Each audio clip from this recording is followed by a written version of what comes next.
Okay, welcome everybody. I'm glad you're here and I want to thank you for coming by. This is Chris Petrie. Today we're doing ink and wash. Beautiful technique. Not a tremendous amount of artists work in this type of style, but it's a great way to paint. I've done it over the years. I think you'll have a great time with this. And I also know that it's a lot of fun because it's a little bit less difficult when it comes to the painting. Every artist will have their challenges. When we're watercolor artists, we all might have our challenges, right? I'm no different than you. I'm the same way. Sometimes it's easier for me to draw, but I have a harder time painting. Some of you might be better at painting, but it's harder and more difficult to draw. So the whole reason for this painting is ink and wash is a fun way where you can have an easier time painting. Painting is more fun with ink and wash. So you're going to see that play out here on this video. We're just looking at the finished painting here. So what you'll do is you'll either take a picture of this, you'll save this to your computer, you'll pause this and use this as you'll use this to work from. So this will be just like a photograph. If you like to work from photographs, I do myself. I work a ton with photographs, or I work from the TV set, from my panel TV set. You will actually, your paintings will turn out a lot better if you're working from a finished work that's already a watercolor painting. Like if you're working from a photograph, that's great too. I would practice that. But if you're kind of, 1 to 5 years painting watercolors, your best bet definitely is to work from finished watercolor paintings, because you really see what your goal is when you're looking at the actual painting. If you're looking at a photograph, you're not going to try to paint exactly what you see, because you'll never be able to match it. It's kind of a odd thing about watercolor. Watercolor is you look at your subject matter and then you sort of interpret how you want it to look as you're painting it. So here, if you already have your watercolor painting in front of you and you're working from that, you're set. You just have to match your colors and your tonal values, and it's a lot easier. So let's get started. We'll get into the drawing first, then the ink, and then the final washes of watercolor on this. And you'll have a great time doing this. This is fun. You can learn this, and we'll have a great time doing it. Okay, see you in just a minute.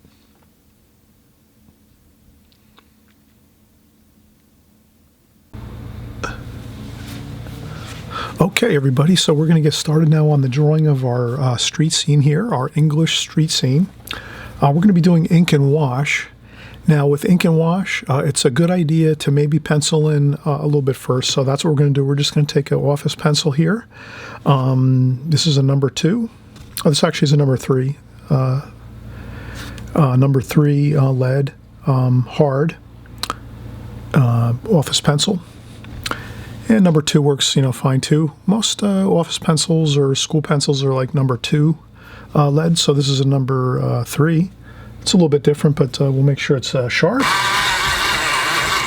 And we'll start our drawing, our contour drawing of our scene. Now I'm going to actually do this first as a light sketch.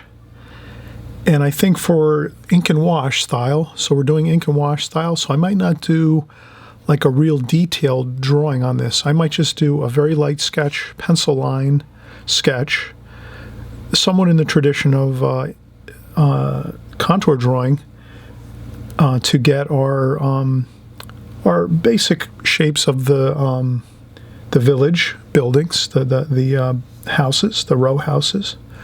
And that should be good. So we'll start here. And again, as you always notice, I try to get some small hash marks around my paper, around on the tape. So I always put a small 1/2 inch or 3/4 inch piece of tape around the whole entire paper. This is Arches Rough. So you have Arches Rough paper here. Beautiful paper, great paper. And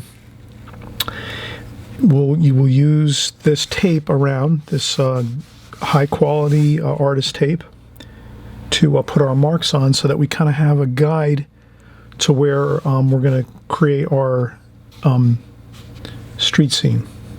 and where our row houses are going to go. So here, I'm just going to look over across from me. I have my laptop set up with a photograph.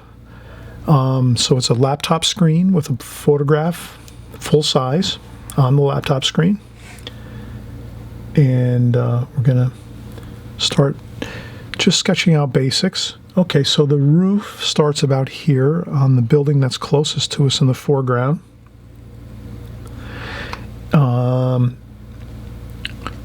So now here we can put roof. And then the corner of the building is approximately here. So we'll put building here, BLDG. I put that as an abbreviation for building.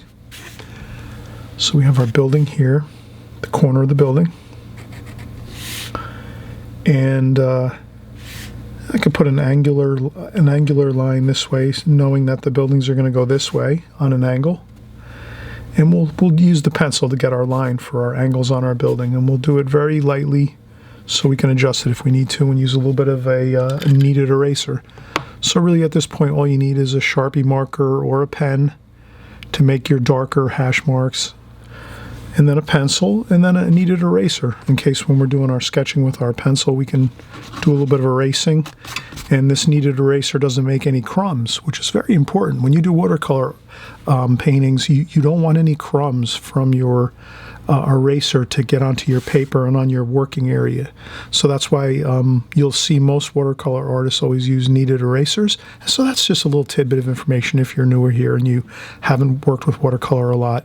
You always want to buy the kneaded erasers for your watercolor work that you do. So if you just do regular pencil sketching on your own and you're not doing a watercolor painting, you can just use a regular eraser. But for watercolor, when you're going to work on watercolor paper, you'd want to use this kneaded eraser, and it's just usually this color, like a putty gray, and it comes in a little small square packaging like this. Okay, so we're going to keep going here, and we have so our roof line is here, corner of the bottom of the building is here. Then we're going to say, let's make this let's go all the way over to the right here, and we're going to put a line where we see the other buildings. And the other building, actually, we're going to do the line of the building, the last building on the left-hand side. So the buildings are going to go across the page like this. And as you can see, we started off with the finished painting. So you have seen the finished painting, so you know what buildings that we're speaking about, and you already have that finished painting printed out, maybe on a printer or saved to your electronic device. So you have that. You can be looking at that now if you want. So we're going to have the buildings are coming across the scene this way, and they end almost at the end of the paper. And the buildings are, obviously, the building rooftops and the buildings themselves diminish in size as they go into the distance here. Does that make sense? So they're just, anything that's going into the distance is always going to get smaller and cooler in color. So it'll be a little cooler in color, a little more blue as you're painting it. And we'll cover that later when we're doing our painting. Okay, so now here we'll say that the distant building is going to be about probably almost just a little bit under a half. So that's going to be the building. I'll call that the last building. The last building. I know that's the last building in the row of buildings here. And then there's another building over here too. I think the photograph I'm working with, I'm not going to use, there's a building on the right-hand side over here. I'm not going to use that. I'm just going to use this row of buildings with the last building being about here. Okay, and we'll say that the last building ends about here. And I'll put BLDG for abbreviation, building. For here, so it's going to be about here, and the top of the building is going to be about here where the roof is. Okay, so we have our hash marks. Again, these hash marks are really important, and you can also do a few over here. So let's say that the building is here. Okay, so we have the building here, and then we're going to have another, and we're going to put just another line next to this and put road. So right here is the road. Start road. So that's going to be start road. Road is going to start about here with some grass, just for a little mark that we can remember where the road's going to be.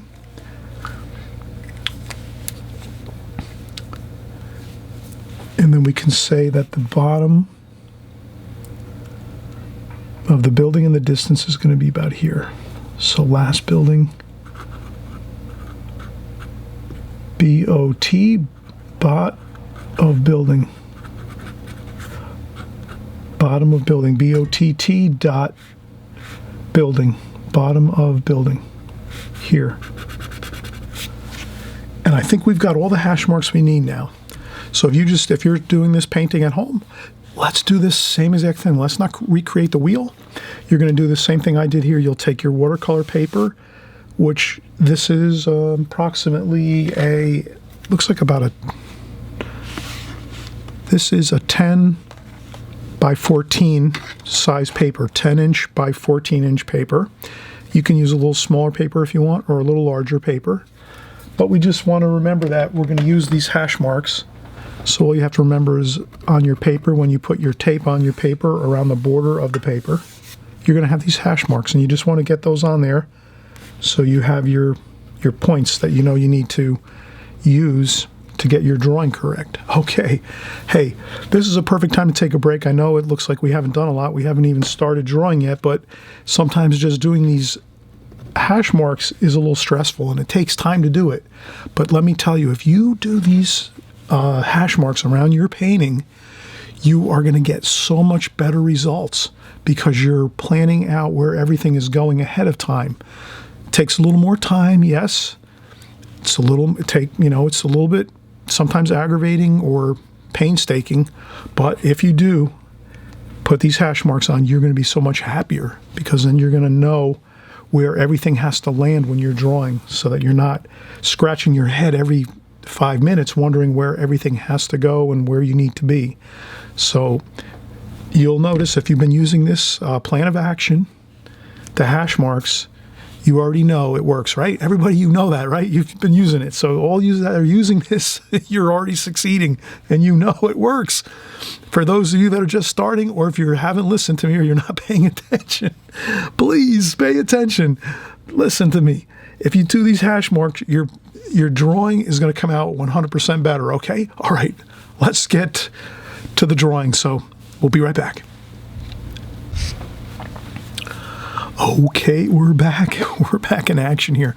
Okay, now, we did our hash marks.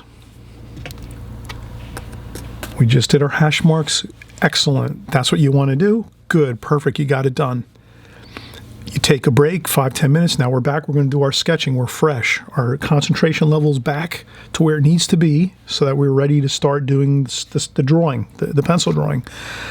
Again, I always say take breaks, because if you keep pushing and pushing and pushing, and you're not taking breaks, your concentration level is gonna falter, and then you're not going to get the good results. So you want good results. Good. Let's keep going. Take breaks. Take breaks. All right. We're taking breaks. We're taking breaks. All right. So now we're going to get started drawing. I'm going to just look across from me, and what I do is when I'm contour drawing or just sketching or drawing, I'm always looking back and forth at the picture that whatever I'm drawing. If I'm working from a photograph, from the laptop, from a phone, if I'm outdoors and I'm drawing from outdoors or indoors, setting up things inside the house like still life setups or flowers, whatever it is I'm drawing, I'm just constantly looking back and forth. Paper, look at the subject, look at the paper, look at the subject, look at the paper, look at the subject, and your eyes just keep bouncing back and forth, and you'll just notice as you do it, you'll get used to that rhythm of always looking back and forth, and you'll kind of just go along. So, all right, let's keep going here. So we're going to come down to about here, and again, it doesn't have to be perfect, but you do want it to and then even when I'm doing my contour drawing like this, I'll look at the paper and say, okay, now here's the corner, here's the roof. The roof comes down and then it stops here. And now there's a directional change. because the roof, this is the actual rake edge of the roof. They call that the rake edge. And now here on this point of the roof, this is where the fascia starts. That's the front of the roof edge. So the rake is the side and the front is the fascia. So now the fascia comes down and it goes to about a little more than a third of the paper. So again, I do a little quick adjustment here and I say a third, a third, a third. Third, 1/3, 1/3. Just so I have it there. Okay, so about a third, this comes down, this fascia, and it's about almost halfway. And again, we want to get about a halfway point on this here, 1/2. So now we have 1/2 here. We go a third of the way. So this is a steep fascia. It comes down like that. Look at it. Wow, that's a lot. So it's a little bit above half though. So it's not quite to the halfway point, but that fascia actually is very steep when we look at it in the picture. Okay, and then this goes up like this. Goes up to about there and then trails this way like this. This is not simple stuff. This is, again, if you have your hash marks, you use those to get your points and your approximate locations you need to be. Again, it doesn't have to be perfect. Don't stress on the details of it, like that it has to be perfect, but you do want to get it approximately close. And also too, here you can use a ruler if you want to go and take a ruler and say, okay, halfway across the paper I'm going to make a super light line. We'll do that here. You might not see this at home, but I'm going to put a halfway point on my picture this way. And then maybe I'll put another halfway point. We did some thirds. Let's do a half where the half page is. Half is here, or center. Again, you cannot have enough hash marks, but you don't want to go too insane with them either and put like a zillion of them.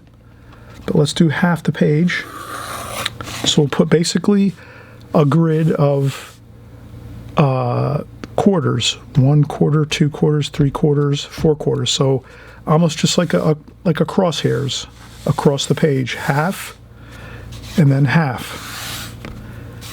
And then that can be a somewhat of, if it's a super light, you don't have to make it dark, make it super light just so you can barely see it at home. And then you have it. And then you can use that. And you can also, if you printed out this picture, so if you printed out my painting at home, you can take that printed copy of the painting, the finished painting that I did, and put lines on it, draw pencil lines across it, or pen or magic marker, put the lines in marker across the painting. And then when you go to draw it from the painting, you'll see how that line going horizontal and that line going vertical will help you to kind of keep on track with your drawing and with where everything has to be when you're drawing it. So that'll be a help too.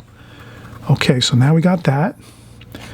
Then here, now since we have this shape of this roof here, then we just go off of that and say, okay, that other roof starts here and it comes down like this, and it doesn't have to, again, doesn't have to be perfect, and it ends up being about the same height, and then it comes down like so.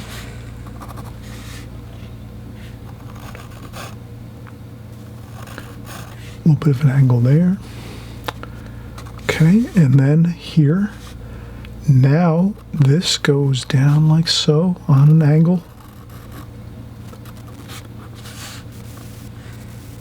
And it's about, okay, so I already see that I'm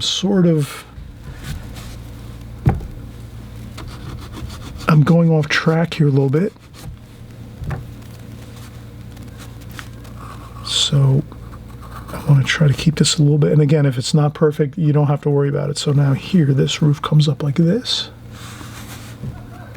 This roof, I'm coming back up here, comes like this. Then there's a chimney up here.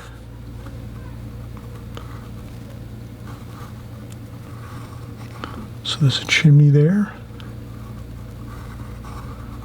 Again, doesn't have to be perfect. Then here, there's a dormer. And now this dormer is, the top of the dormer is level or parallel. So it's parallel to the top of the page, the top of the tape, or it's parallel with this line here that we did. This line, I can see that, it's parallel. And then we go back into the roof section there, and then here we go with that.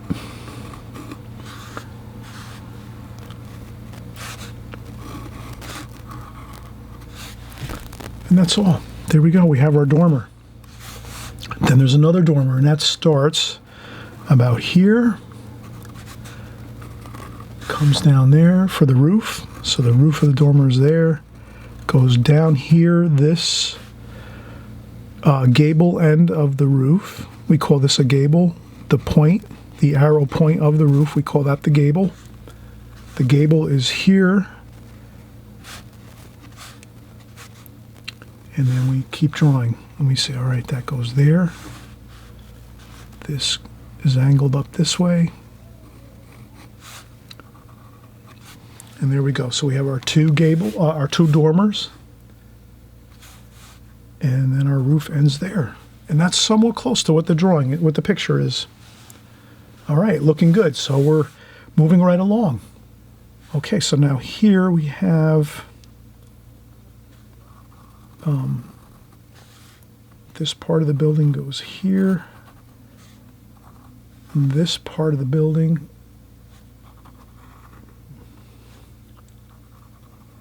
goes here. Then we have some bushes here. And we have the other roof over here. Okay, and then we come over here and we keep gauging everything and using our sense of halves or thirds. So you're always getting used to the idea of halves, thirds, and quarters. Or if you're using metric, you might be using a different system than I have. So in America, we use mostly the American, which is the standard American, which is, quarters, thirds, halves. That works with everything from measuring on a ruler. So on a ruler, you're going to have, 1 inch. We use inches and then halves. So 1 inch, and then there's the half inch. Then there's the quarter inch. And it goes all the way down to the 30 seconds and even smaller than that if you're using or if you're doing something in engineering. But for the most part, you can use quarters, halves, 3/4, and 1 inch if you're using the standard, American standard. And then of course, if you're using metric, you're using centimeters. So for the centimeters, I don't know if you use 0.5. That's probably 2.55. 1, so I guess it's 0.5. You're using decimals more or less in the metric system. So whatever it takes, you just have to kind of get used to eyeing things up on your drawing according to more simple terms for yourself. So I know this is half the page. Half the page. Half the page is horizontally half of the page. Vertically half of the page, and then you can go thirds, 1/3, 1/3, or 1/3, 1/3. So you're just getting used to dimensions and kind of scaling things a little bit. So okay, let's keep going. Just a little tidbit of information as we keep drawing, and when you're drawing, you want to be thinking of these little small things to help yourself as you draw. Does that make sense? So you kind of get a feel. Okay, that's half. That's a quarter of the way. That's a half of the way. And after practicing that a while, you'll have it. No problem. So now here we come down with this rake edge, like that, and then we come down like that. The angle is softer. So this is the other roof we're going to have here. And then we use a light sketch there, and then we're going to do the, there's a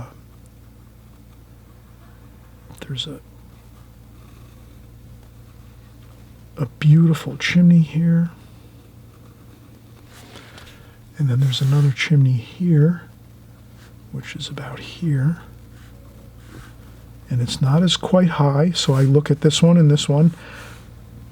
So I'm always looking at things and saying, is that higher, is that lower, where is that?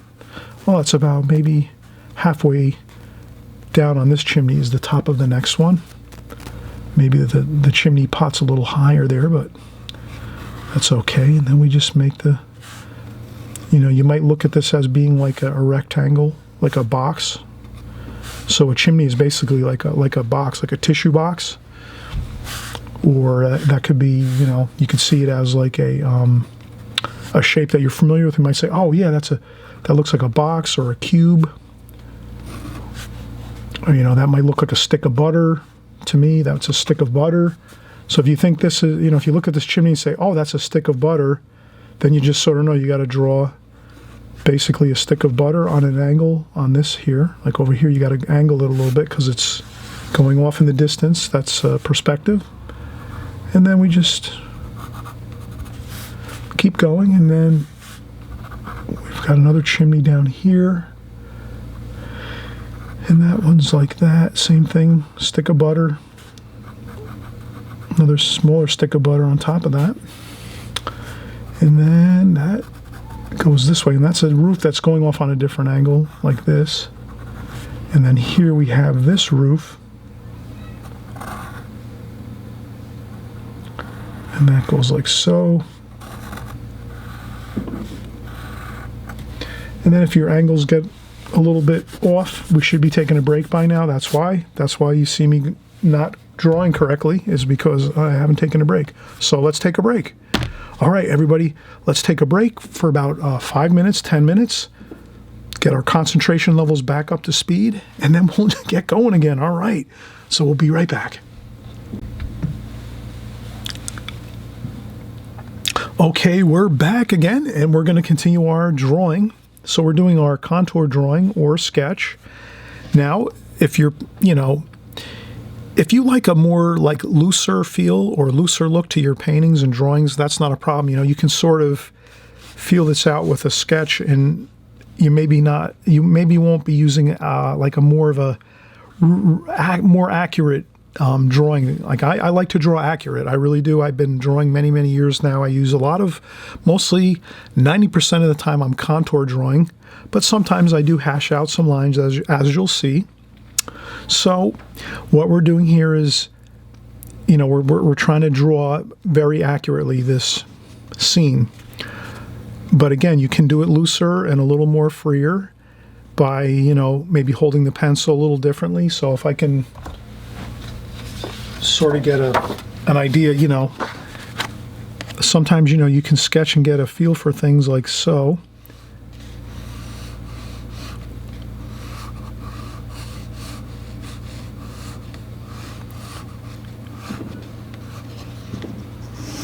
You know, you can do that if you don't want to take you know, too much time drawing. You can do more of a quicker drawing, a little looser. Then you get your chimneys in,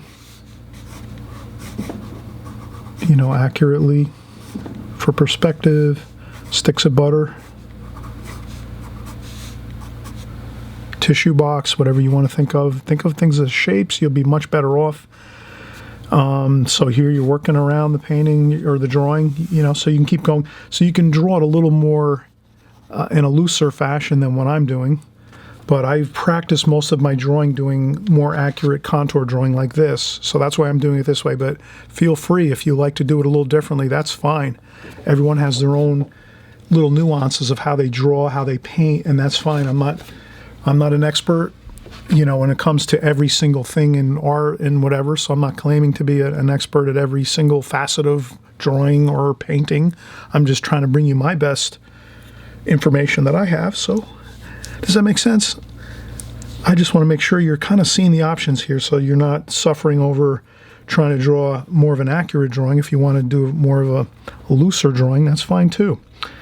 But the hash marks are the critical point. You want to definitely do those though. So whether you're going to draw more accurately like this and more tighter contour drawing style, or if you want to do more of a sketch style drawing, you still absolutely want to have your hash marks set on your drawing. Okay, so now let's keep going here. So now we have this here. So this is the other this is the last building, so the bottom of building. So I think here I went a little bit off my marks, and that's okay. I'm somewhat close. I mean, it's off by, you know, a little bit, but not too much, which is okay. So that's the bottom of this building. And then it goes off like this a little bit. And then this roof goes here, so there's a little bit of perspective here. Like that, and then... All right, good. And this building here, we're going to just move right around, and this one comes down further, so I noticed that right away. This house here is further in the distance, so it tucks behind this one here, which is closer to us. So I get that point, and I say, okay, good. And the road actually goes in there too. So we're looking at a road that kind of goes in here a little bit. And that's going to come this way, that road. So that's like that. And then, okay, so now we're going to come up this way. This, again, that's a vertical line. I hold my pencil up across from me and look at that picture that I'm looking at on my laptop, the photograph, and I say, is that line straight? I hold my pencil up, look at it. Yes, let's see, it is straight, so good. I can put my pencil down and say it's straight. So we get a straight vertical line there. That's plumb, a plumb line, a straight vertical line there for the corner of this building. So if you can imagine, all these corners of the buildings are all vertical, and they all go straight, right down the line. The angles are on the roofs, and they get steeper here, and then as they go into the distance, they level out like that. And that's like that's just a natural occurring thing in perspective when we're looking at things. Our eyesight picks up these angles, and so what's the simple way to remember this is all the building lines of the corners of the building are all perfectly straight like this. You know, variation. I mean, if the building's a little bit off a touch, but they're all straight, all these lines. 1, 2, 3, 4, 5, 6, 7. And this one here. These are all plumb, vertical. All right, let's keep going here. We're excited. The painting is going to be just in a few minutes. That's the exciting part. Always keep that in your mind when you're drawing. That's a secret. When you're drawing, always remember, in just a few minutes or so, I'm going to get to paint. That's the fun. You know, that's more fun. Maybe some people like drawing more. I like drawing, but whatever. Everyone's different. So let's keep going here. Okay, so now we're looking at this here. This is a bit of a overhang here. And what I see, let me try to get this line, which is important. So here, this building is here. There's a fence there. A nice, gorgeous fence that's between the two buildings. There's probably a little barbecue back in here, and a little patio and some chairs, and people enjoy a nice time having some barbecue and some tea. In between the two buildings, there's like a little courtyard, I'm sure of that, with a patio. And there's all kinds of nice bushes here and flowers. So we're trying to think of pleasant thoughts here as we're drawing. I probably won't get too much more detail over here. This is just going to be the road here, the street. And then it sort of tapers around this way. So we'll just taper it around this way. Okay, now we're here. Then there's another bush here. This is quite a large hedge. And this comes down, and there's some flowers and plantings over here. All right, so that's the move from here to here. And then this here is going up.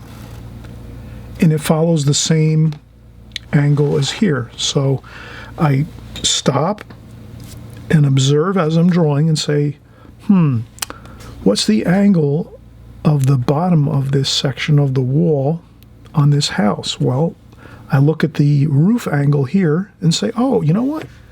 That's pretty much the same angle. So I take my pencil, I drop it on that angle, I drop my pencil down, and I have my angle, and then I just make a point there and to this angle here. And there we have it. Perfect. Look at that. Excellent. And then here we're going to go, there's a wall here. Now this bush actually goes like that. So it kind of extends in there, and then we have some weeds out here. And then there's some more, there's a couple plantings there, flower pots there. And then there's the wall. Then there's another wall here.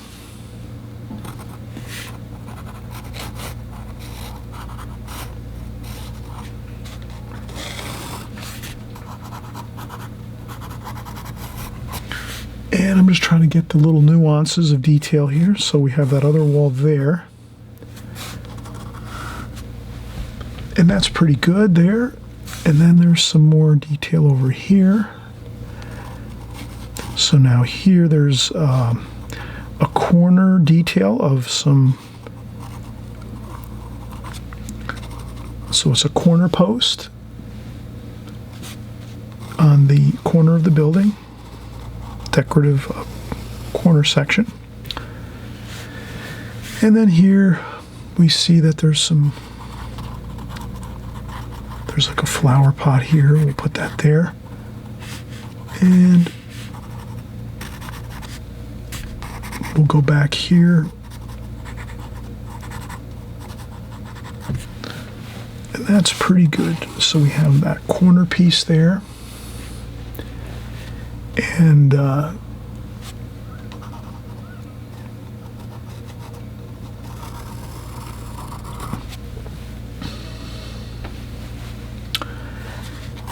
then we have the trim. So we're going to work on some of the trim here. Trim doesn't have to be perfect. I'm just going to really zip through this trim here. So the trim is like this, large trim here with maybe another piece under there. There's a piece coming down here on an angle. There's another piece here that comes down like this. And then another piece that goes across like that. So I'm just getting that in quick because that's going to be dark paint. The trim is dark. And you'll know that because you did look at the painting when you started. So, all right, so that's pretty good. I think we have everything pretty much.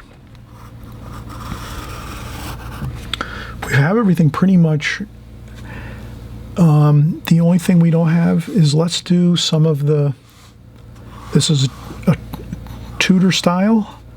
So we'll put those boards in. There's a window here, right up to the bottom of the eave of the roof there. There's another window here. It just follows the angles of the trim, so that's all you have to remember. And then like this, and there's another window there. And again, I'm not going to go too overboard. Let's just hash in some trim. And there's some more trim over here. It sort of follows this line like that.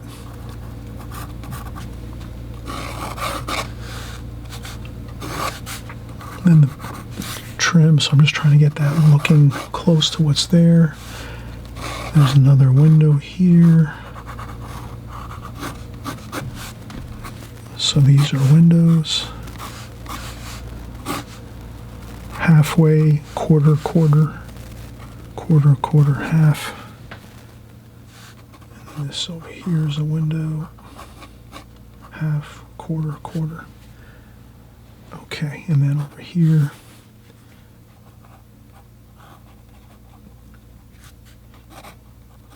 more details. There's a small roof gable here with an entryway.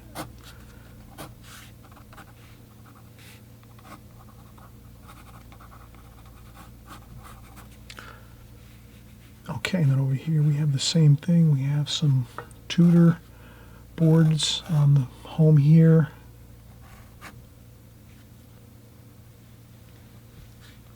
Okay, and a couple windows there, a couple windows here. And that should be good. And then we'll do just some of the trees over here. And then there's another chimney here. Goes up quite a bit. Again, stick of butter. Like that. Chimney pot on top. Then there's some more trees over here. You don't have to do all the trees. If you see something in a painting, you don't have to do all the trees. You can do some of them. You can kind of get, you can kind of gauge how many you want to do. You can just look at them and say, oh, I want to do most of the trees along the tops of these roofs. Or you might say, I want to diminish and not do as many. Here, I'll do a little more treetops here. I'll leave some there. So I did some, but not every single one that I see in the photograph. Okay, we're ready to paint. This is enough, plenty enough information to start painting. So, okay, in just a minute, let's start painting. Okay, everybody, we're back and we took a break again. We're taking lots of breaks as we work. Very important. You'll always hear me say that on my channel. Take lots of breaks as you work. You know, sometimes your breaks might be 10 minutes, 5-10 minutes. Sometimes, 20 minutes, half an hour if you might have a meal or something, if you're in between like breakfast or lunch or dinner time. Also, too, you might work a little bit into the evening hours and then you pick up the next day. Fine. All those things are really going to be helpful for you as a watercolor artist. And painting, the breaks really help you to remain focused, keeping an eye on the details of how your painting's coming along. It kind of helps you to catch some issues if you're starting to drift off and do some things like habits that you might have done in the past that you sort of are, you've sort of gotten over some habits that you used to have when you were drawing or painting certain things in drawing or painting. And then, if you're taking your breaks, then you're kind of going to see that if you step back and look at your painting, or you step back and say, oh, I'm starting to do this again. I need to kind of, keep focused and not do something, certain. Does that make sense?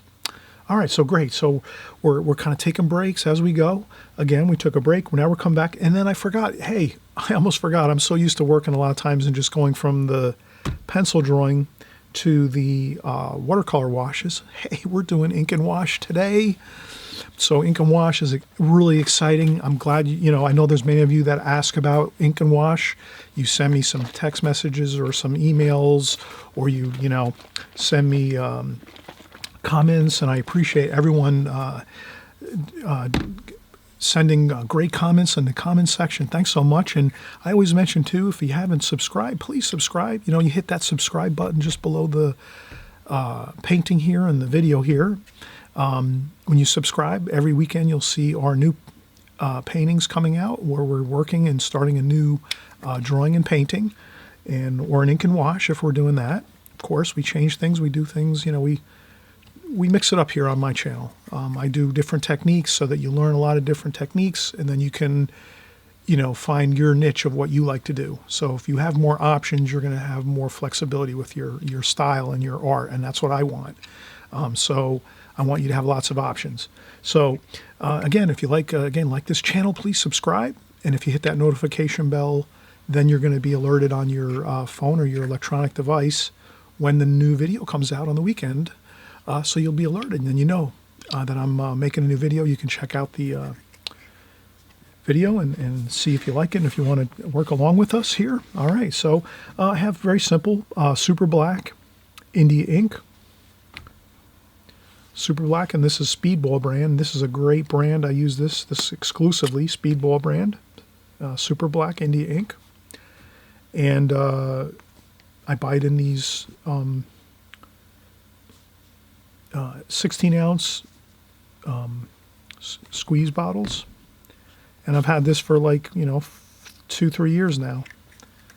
And it lasts tremendously long. You don't probably have to buy more than a few every 3 or 4 years. And I have these I picked up online too, little plastic. You can use cough medicine lids.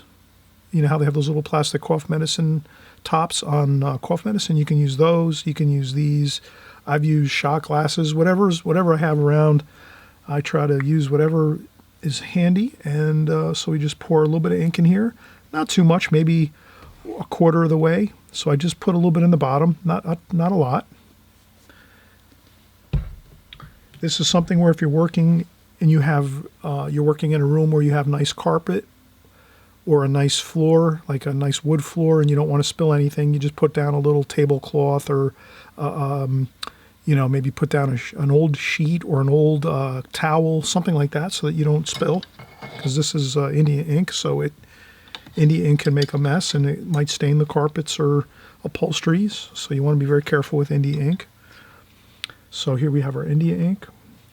Then I have two bamboo pens, ink and wash pens. This one's I picked up at my local art store, 2 sizes. So it's got a wider point here, and then a little bit of a finer point here. This is a Bill Buckman's really beautiful bamboo ink pen. Holds lots of ink, so when you want to do the thicker lines, you have this. And you can get that at the Bill Buckman website. And then we're going to start out. I'm going to start out with the Bill Buckman ink pen. And we're going to start putting in our ink. Now this is really fun because when you're doing the ink part of this, you're going to go over with a wash of watercolor. So you're going to do your watercolor washes over what we're doing now with our ink. So you have the freedom now to just have fun and just start blocking in all your darks. So in this painting, there's numerous darks, and we're going to definitely do the Tudor trim in the darks. So let's start that out.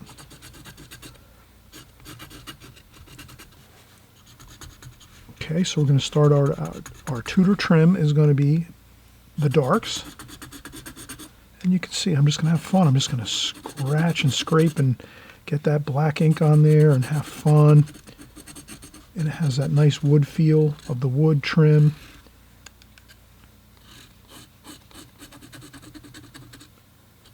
And we don't have to fill in every single bit of paper. We can leave some whites. And this is really fun. This is a great pen too. This is my favorite ink and wash pen. My Bill Buckman pens here. I bought a couple different sizes.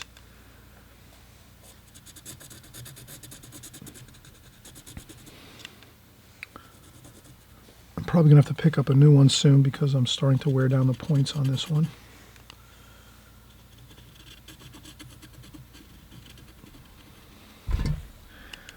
And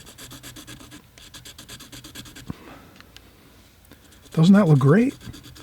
So when you're doing an ink and wash, you have a lot of fun when you're doing your darks.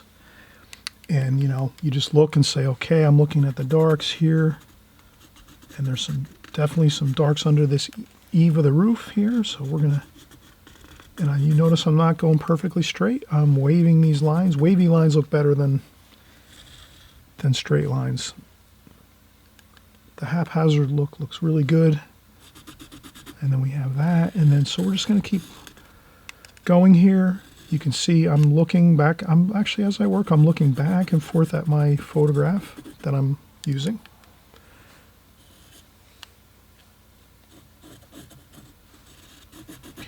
goes up there along the windows. And what's great about this is once you're done with your pencil drawing, you have the pencil lines all set up for you. So now when you're going in and doing your ink, you're just following your pencil lines. It's almost like, it's all worked out for you. So you don't have to worry about thinking, really. You're just having fun. We're just putting on the ink here now.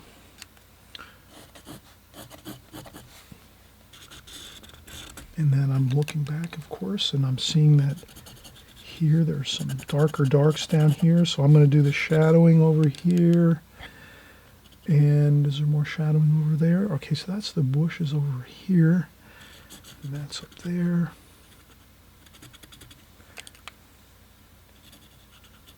And you follow your angles.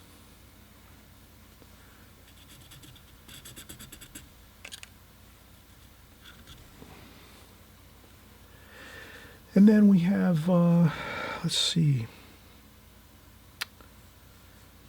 let's put a window here.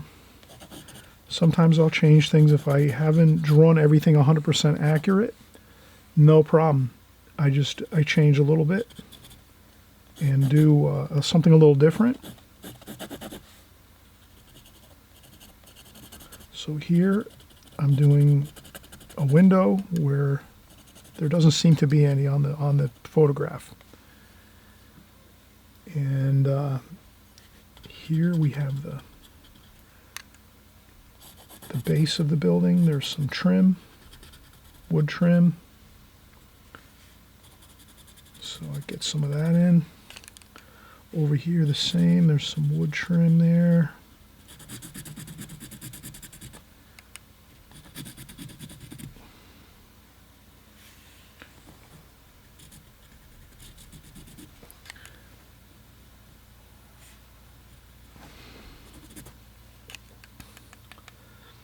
And that's what I do. I try to definitely be aware of the thickness of the lines. And there's some vents up here, so I'm trying to definitely notice. Obviously they're thicker over here. Let's make them thicker here. Even if they're not as thick in the photograph, make them thicker in the foreground here. That makes a nice effect of where you're feeling the real thickness of the wood closer to us in the foreground, and then it gets thinner. The lines get thinner. If you can get more variation, your painting is going to look more pleasing. So we have those thicker lines there.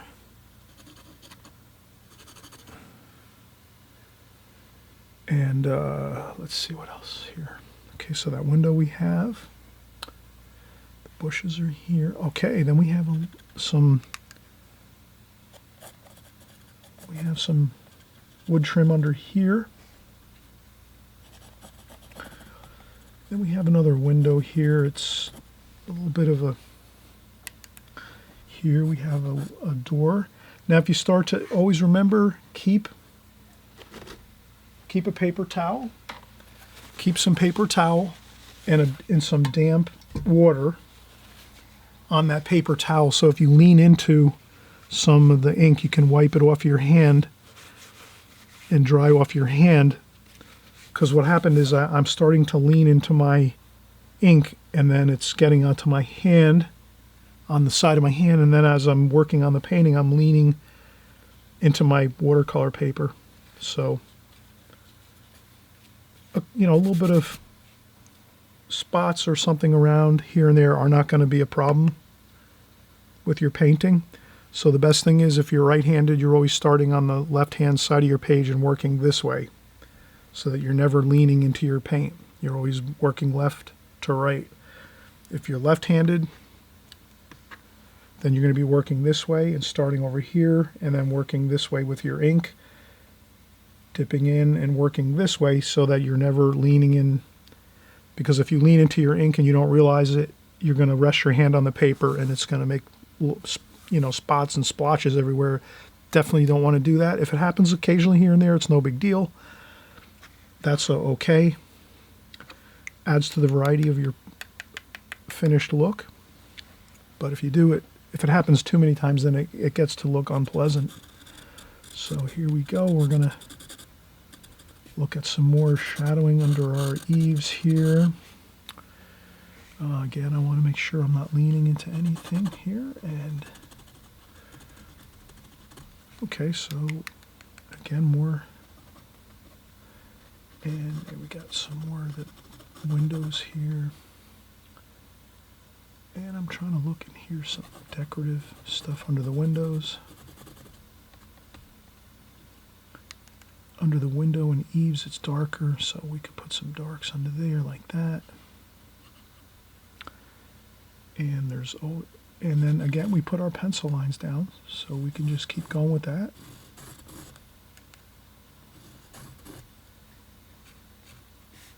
So we go with our pencil lines. There's some corner on this corner of this wall here. There's some trim. And up here we have trim. Let's do that. A little bit darker and a little bit more shadow under the right side of those gables up here. And there's some shadowing under here.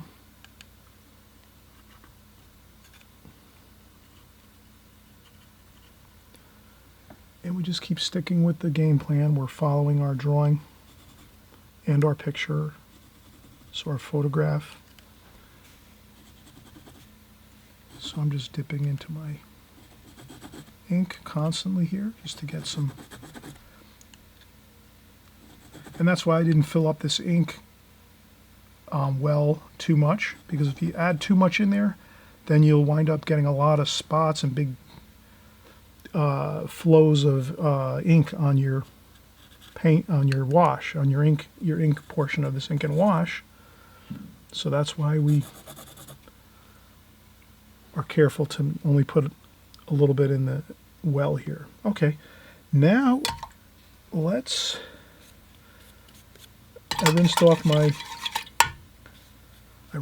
my bamboo pen. And we'll go to our smaller pen now. This one's going to give us some finer points.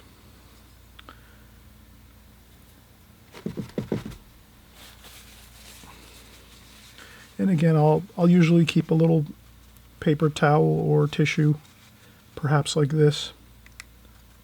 You can take some ink off your pen too, like this, if you want, if you're going to do some really fine lines, but you get a feel for it. Okay. So we're going to do some. Okay, now these are really nice, these ink pens here. Okay, so I'm looking here and I'm saying, wow, there's a dark under there. There, and then there's a dark doorway. So I'm making sure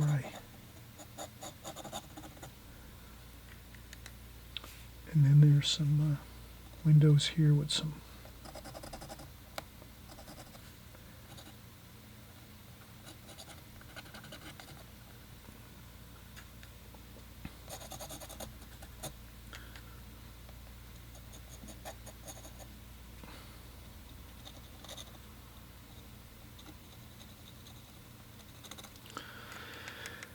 okay, and there's a trim here. Small piece of trim there, and then there's some trees over here, so I want to make some tree indications there. There's some very bright sunlight on these walls, so over here we're in the distance now, the far distance, so we're not really too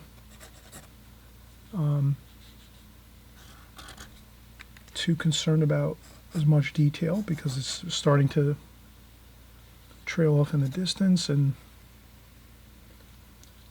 some of our chimneys here, we have where the chimneys corbel out, there's usually some shadowing where the bricks are corbelling out for decorative effects on the chimneys. When the masons do the chimneys, they add decorative ribbons and brick features on there, so we'll try to create that same.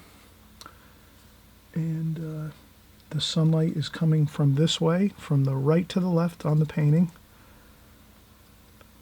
So the shadowing is more on the left over here. So on the chimney pots, I'm making them,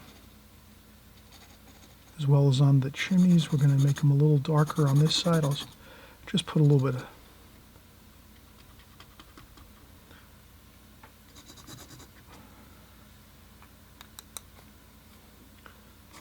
and we just put some indications of.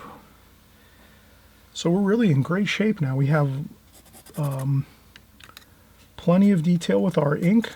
You can see we've gotten all of our details on the windows, the eaves, the wood trim of the Tudor style architecture here. So we have those architectural features of Tudor, that English Tudor, beautiful architecture. People that design these are very talented. They create beautiful designs with the Tudor wood on the facades of these buildings. So it gives us as artists beautiful opportunity to capture those gorgeous details. And so we're pretty much we'll do a little bit of detailing on the rooftop portions here. There is some darker darks a little bit, but that's pretty good. I think we're pretty much, there's a couple things here. There's some flower boxes underneath the windows.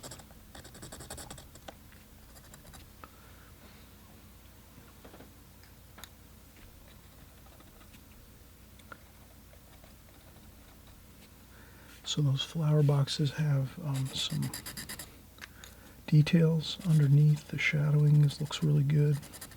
There's some trim there. And this is also some flower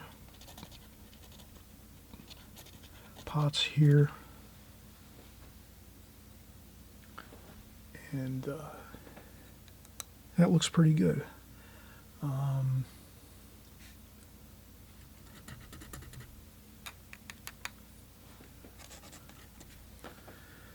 So that looks very close to all the details we need for our ink and wash. Okay, so as we kind of get our final details here, we have a good feel of, so we have this interesting road. We have this interesting road coming in like this, and there's a little bit of grass over here. We could put a little couple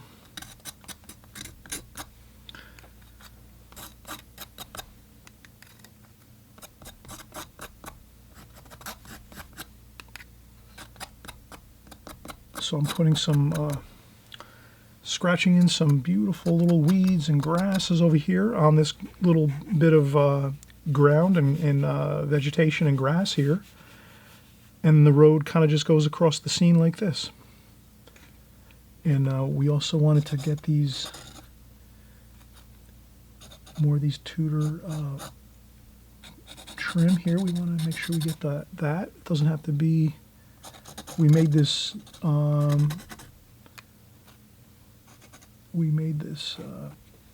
little bit diminished than what I see in the picture, the photograph I'm working from. And I think the reason I do that is because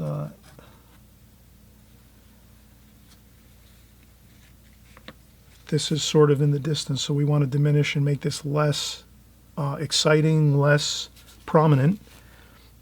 This part is the more prominent portion of the picture, of the design, of the of our artwork here, our painting. So But I think we have...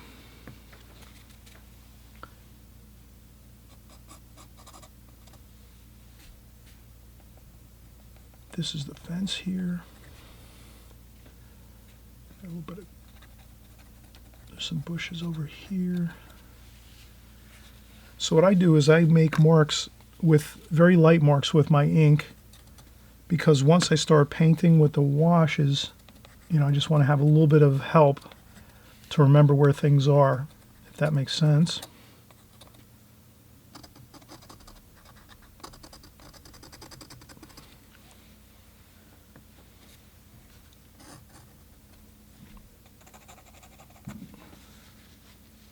Okay, that looks perfect.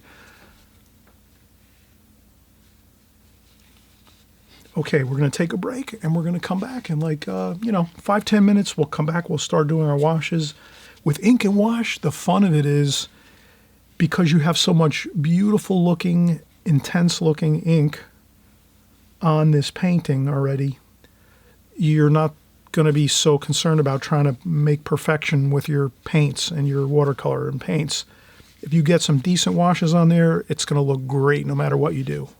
Whether it's a lighter wash or a darker wash, you can have fun with this and try different washes and things. But I guess my main focus is getting the drawing good,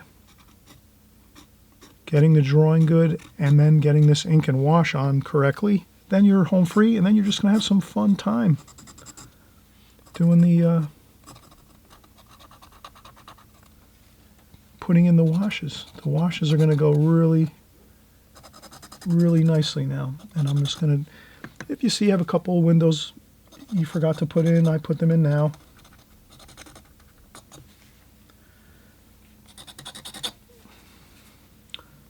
Maybe I see a window in my imagination, I'll put it in then. If there's not on the painting, I'll put it on at that point.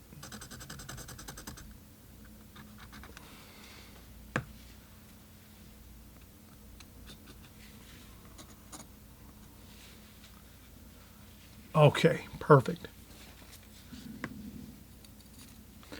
And we got a little bit of wash up here.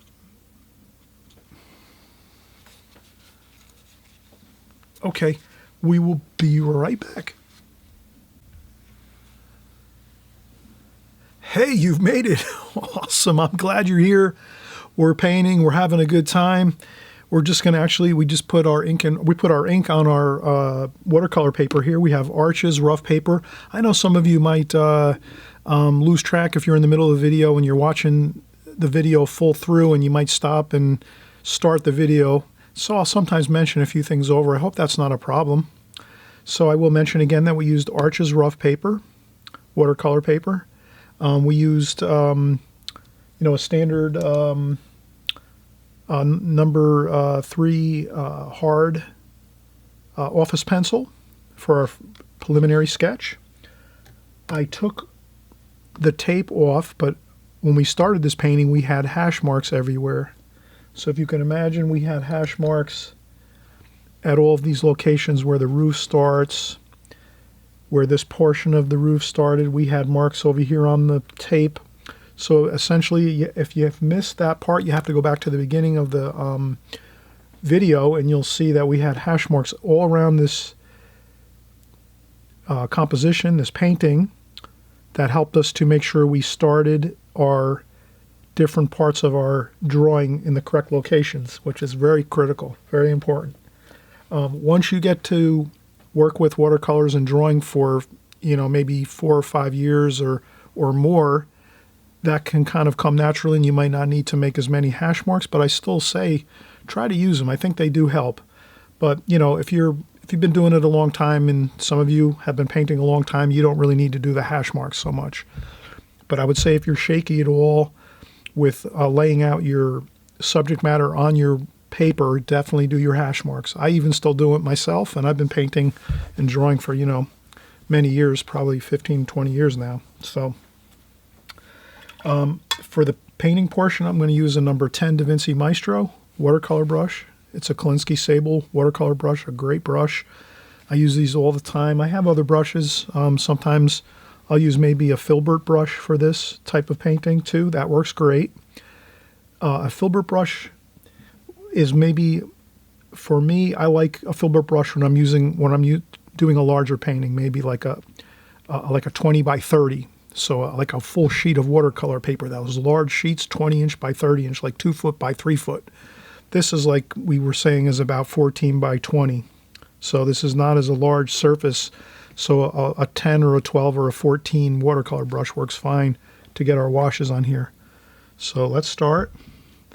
We're just going to mix up some colors for the roof. We know the colors of the roof are a beautiful orangey red and some browns mixed in there and some tans. So let's get some burnt umber, burnt sienna, raw umber, raw sienna, yellow ochre, cadmium orange, cadmium red. Let's use a lot of our warm colors that we have in our palette. So you can see here, I have a video. If you type in all capitals, watercolor in 5. I think I have it here. If you type in watercolor in 5, all capitals, in YouTube search bar, I cover there my palette, my colors, brushes, and all the critical stuff that you'll need if you're just starting out. That's a great channel to subscribe to. I sometimes do different videos. So here we go. Also, warm and cool everywhere, so let's do French ultramarine blue and a little bit of purple up here to get a little bit of a dark going. We want to do a little bit of dark in there too. I tend to keep a tissue on hand and dry off some of the water and paint occasionally if I need to. Let's have fun with this. Reds, oranges, yellows. And then if you start off with lots of paint, then you can diminish it and water it down, add some more water.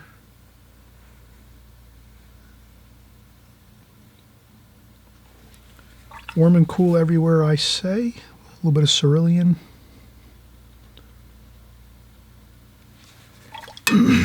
And some green. Let's use some olive green,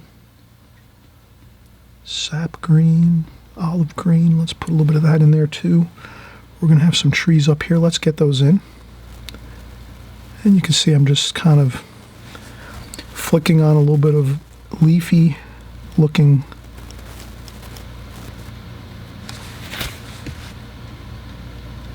And I'll blend that right in with the roof. And look at that. Wow. Looking great. Some gorgeous clay tile roofing here. That gorgeous look. And let's keep going here. We have plenty of... We'll mix up some more.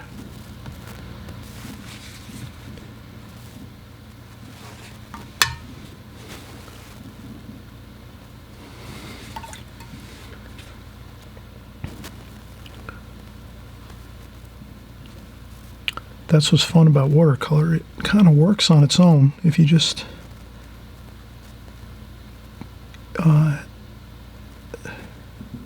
watercolor sort of the water and the paint do a lot of the work. If you get some good colors mixed up and you just put it on the paper with some water, it really does wonders.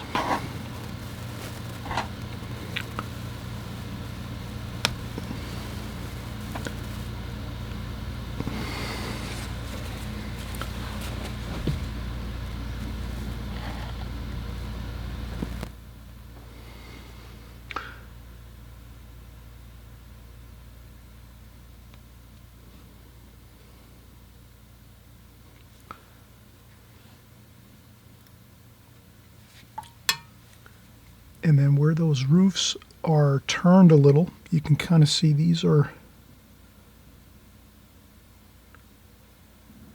these dormer roofs are turned a little bit the other way. They're not the same angle as the red clay tile roof. They're clay tile too, but they're different angle. So that's where we can take advantage of that idea and say, oh, well, that can be a little different color maybe. We'll put in some different washes there. And you can see I'm having fun here. This is a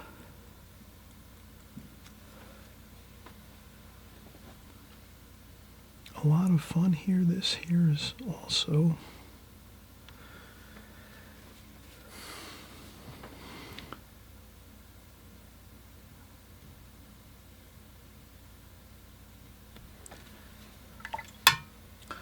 in those chimneys. Actually, we can flow right up into those chimneys like that. That's some red brick chimneys. Let's keep them more red than like that. Perfect. Now, as we get more into the distance here, let's introduce some more cooler roof colors. And some purple we'll add in too, and blue, French ultramarine blue, purple. We'll just add some more cooler colors. Does that make sense? Because now this is now we're getting further away, and then as things get further away, they get cooler in the picture. So some green. Let's not forget some green here and there. And green's cool, so that cools down the wash a little bit. But we still want the red and browns and earth colors for that clay tile roof. There we go. And make sure we get the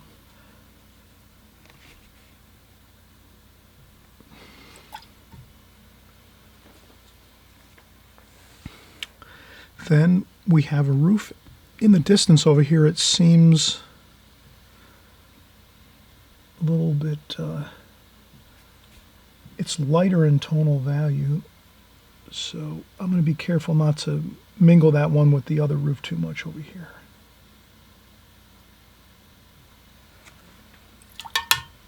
Okay, and again, let's keep mixing our colors here. Let's cadmium red, yellow ochre, raw sienna, raw umber, burnt sienna, burnt umber.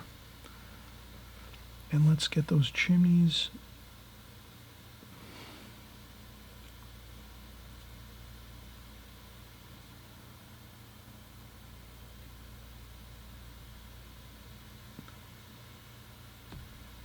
A little bit of blue just to add some variety to it. You can go to a smaller brush here. I don't mind. I like working with the biggest brush I can possibly use. That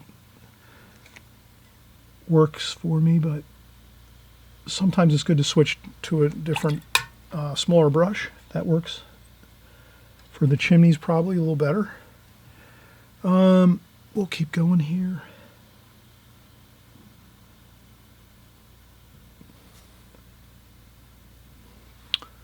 Make sure I keep getting my reds, oranges, and yellows, and raw umber, burnt sienna, burnt umber. You can see I want to just keep making sure I'm using the same colors I used before. Then I go in with some green, olive green, cooler, cerulean blue.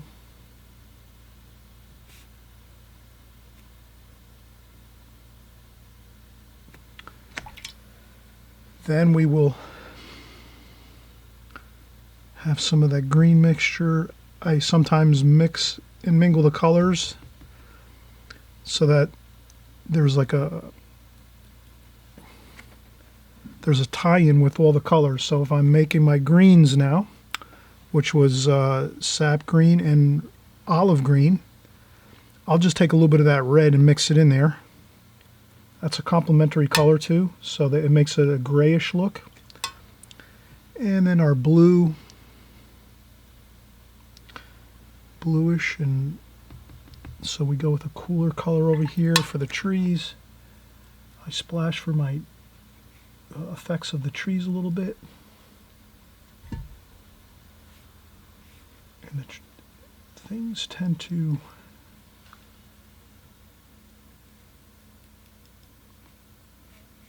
okay, and we just do a little bit of finger painting there, and then a little bit of darks here. Purple, blue, so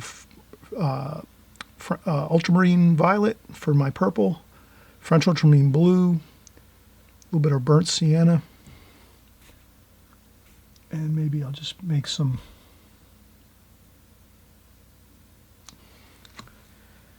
and then I'll take my number 8 needlepoint brush, and then we'll get some finer details here in the distance, so that we do these fine details, and then right away there's no confusion. We know that these are trees and these are the trunks of the trees, and there's some distance over here and light behind. It looks good. So that to me is looking excellent. And then again we'll put some more greens here. Then here, if you see a spot that is a problem, just lift it up with some paper towels. Now we have, let's go with since we're working with our greens right now, we're trying to do some of our trees and things. Closer we are here, we can make that more, like a vibrant green, like that, which was cadmium lemon yellow, a little bit of cadmium yellow, and then our two greens, olive green and sap green. So if we use those 4 colors,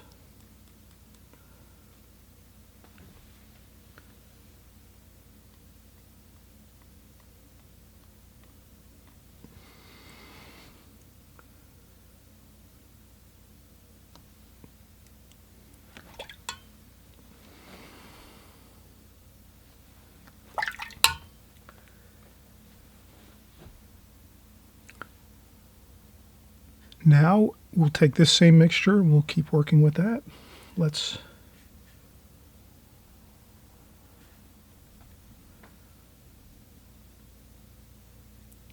going to do our bushes here. These are that really nice bright green, a little more cadmium lemon yellow.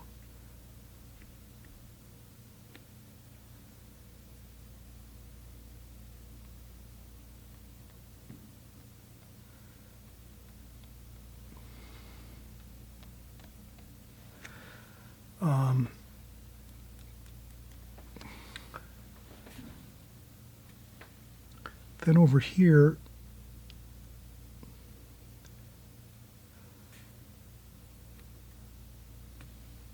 they're a little bit cooler actually. I started to go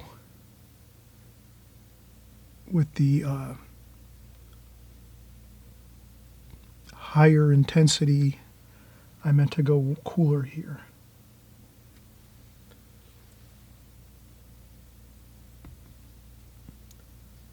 So that's the shadowy color here of the bushes on the side.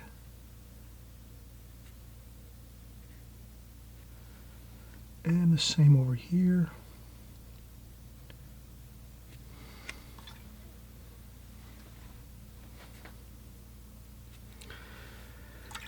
So as you can see, we're working with the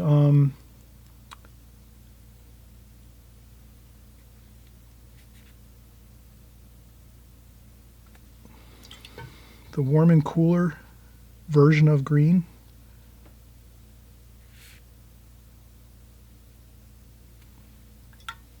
We could take straight paint like that.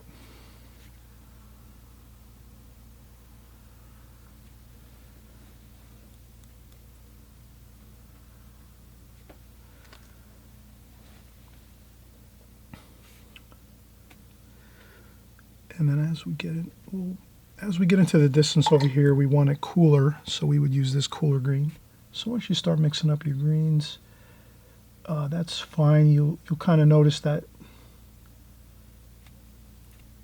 if you have plenty of room on your palette, you can mix a couple different areas, and you'll have it all set up so that you can go back and forth to, your warmer greens and your cooler greens. So these are the cooler greens over here in the distance. And then over here you have your warmer greens closer to us.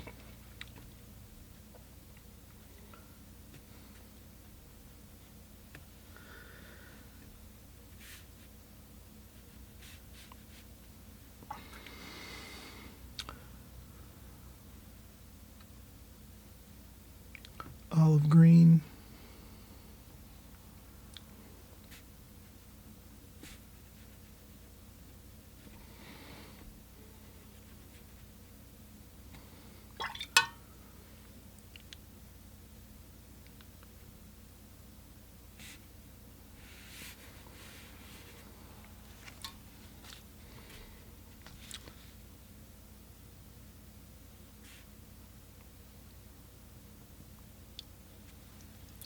There's a small flower pot here, and so we'll put some of the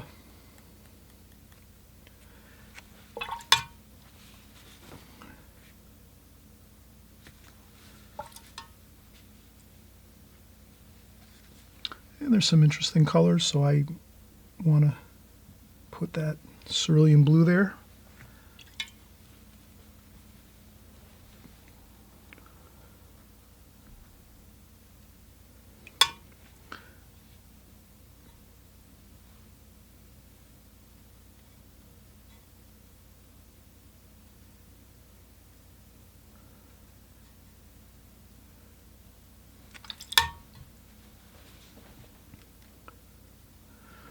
All right. Okay, now the temptation is to keep working, and then we might have a problem with, we're going to do some shadow colors on the walls of the buildings. So if we go too quickly now and start working on the shadows of the buildings, we might run into some problems with the paint sort of bleeding into each other and making unpleasant marks. So hey, let's not get zealous here. Let's let this dry now for about a half an hour. Let's let this all dry for about a half an hour, 45 minutes. Then we'll come back and we'll keep working. That's the best bet.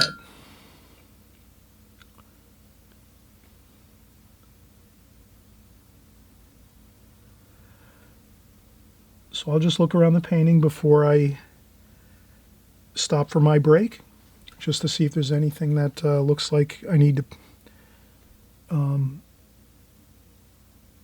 work on to finish up some details. I can see over here, that was a roof there we needed to finish up there. And this here looks pretty good. We have our chimneys good. We're going to need some shadows. Okay, so we're looking really good here. Let's come back in about 45 minutes to an hour, and we'll finish up the rest of the painting. All right, hey, we're back. It's Ink and Wash. We took like a 45 minutes to an hour break. This way the painting completely dried 100%. That's the main thing we're going to focus on here is once you get this first wash on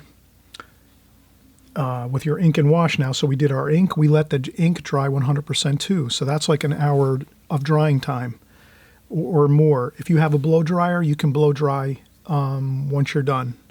I do that a lot. In this case, I did use the blow dryer.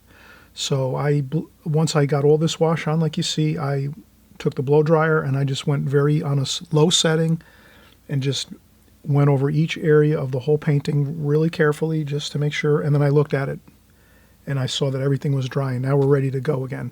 Same thing with your ink. When you put your ink down, before you go in and start doing your watercolor washes, you definitely want your ink to be 100% dry. If you have a huge puddle of ink somewhere, you can always blot it up with a tissue. You just take your tissue, roll it up like this, and make a little point on it, and then you can pick up a puddle or a little, if there's a little puddle of ink somewhere, and you can get that up with very carefully by just twisting your tissue and doing that anywhere if there's any heavy puddling. But other than that, you want to make sure that dries too. So your ink has to be 100% dry before you start your watercolor washes. And then once you do your first wash, make sure that's 100% dry. Now you can do your second wash, which will probably be the final wash. So you really only need 2 washes of watercolor over the top of your ink once you have your ink done. You need like your first wash like this, and then you go in and we'll do our shadowing. So you'll see how we do this. It's really a pretty simple and straightforward process, you'll see. Ink and wash is a lot of fun, and it's very, very powerful. Ink and wash looks so beautiful. You get a great look on your watercolors with ink and wash.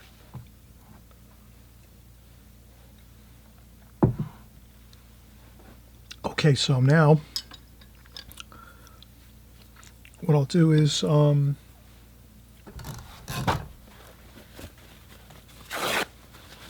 wash up our palette. So I'm going to take my water and we'll just clean up the palette. I always like to do this. We used a lot of washes, and you saw me mixing a lot and making grays up and stuff with primaries or with my mixes, You tend to be okay if you're working with, if you're working with all the reds in the roof, you're safe going in with some greens, which is the complement of red, to mix in to kind of get some of your cooler greens. So if you kind of harmonize all your colors together, that's kind of a feel thing. So you work with it for a while, you'll kind of get the feel of it. But red and green work great together. So you can get your nice grayish, bluish washes with red and green by just adding, some more blue to the mix. And so we're in really good shape here. Again, this is 100% dry now, this wash. You can see, that's how that has to be. Now we'll go in and I'll also change my water. So I'll just add new water to my water bucket. I emptied my water bucket. That's important too now that we're doing some cooler shadows on this picture. You would want to definitely change the water in your bucket a lot. This is just, does that make sense? If you change your water in your bucket quite a bit and your water pail, your colors when you do your lighter washes, like our cooler washes we're going to do now, they're going to look really nice and transparent versus getting a little too muddy with it. So we'll use some cerulean blue. We'll use some purple. We're going to modulate our colors. We're not just going to stick with one color. We're going to mix some warm and cools as we go. So raw sienna. So we have a warmer color, raw sienna. And then we have our cool colors, which is our blue, cerulean blue. Purple, which is ultramarine violet, Winsor Newton. That's the best violet I've found so far when I'm working with paints and trying new paints all the time and seeing which ones work the best and which look the best. I think Winsor Newton has the best violet color, which is ultramarine violet. Okay, now this is the fun part. We'll just pick up some blue and we'll just go right like that. We'll take a little bit of raw sienna. Quickly though, you can't wait too long before you add your cool there and your warm and cool mix. You have to work quickly. Okay, so you can see I got all that cool wash on. 1, 2, 3, like that. Then there's some more that actually extends over here. So I carefully look at my picture. and realize that it's here actually.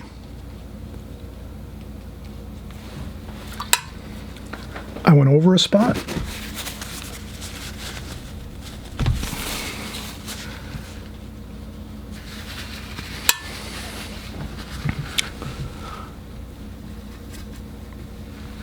Now there's some shadowing here like that. There's also a shadow here.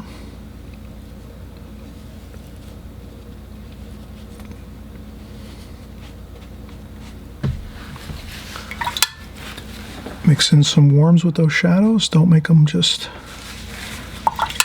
And we're leaving the white paper for where the bright sunlight is on these faces of this wall. Here, we look carefully and say, okay, the shadow's about here. So then we just go right across like that, and that's our shadowing, right across the on the undersides of the eave. A little bit of warm too.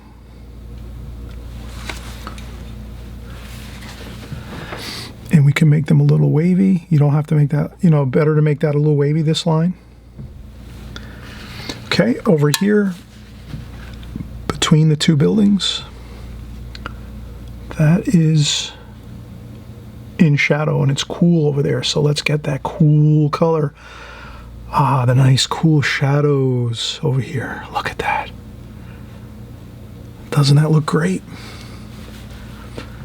We have the cool over here too.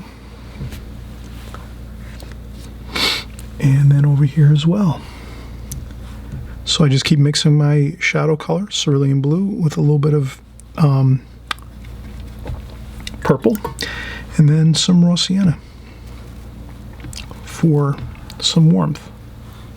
Has to be fast though. When you put that warm color in there, you can't wait.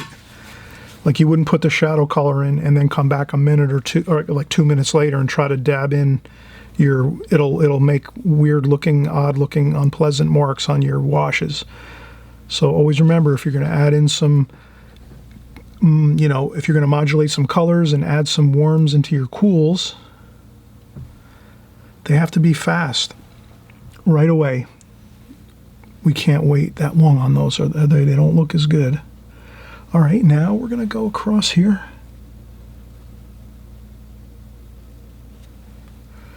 And we also have to remember to go dark enough for this to look good. That shadow has to be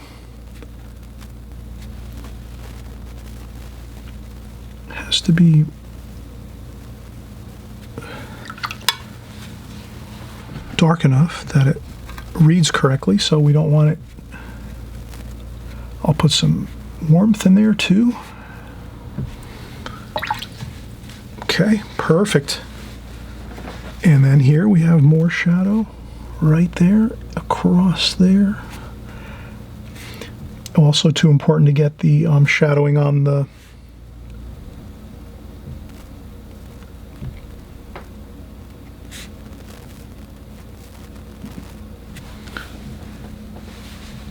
so it's important to get that shadow completely under where the shadow actually is from the photograph that you're working from. And again, look at this. Ah, the shadows. Look at how beautiful that is.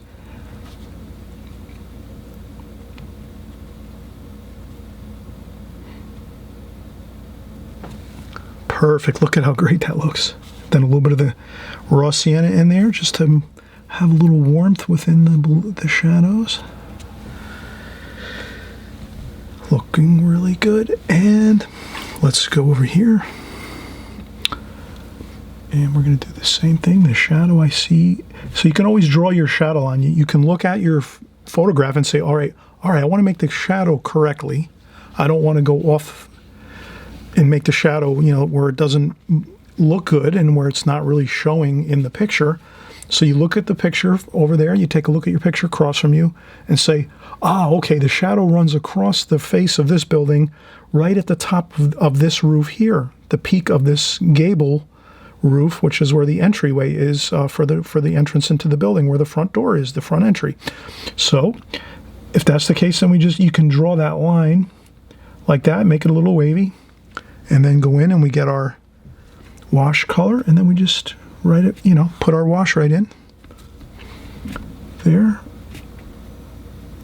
Do our cool, beautiful shadow wash under there, just like that.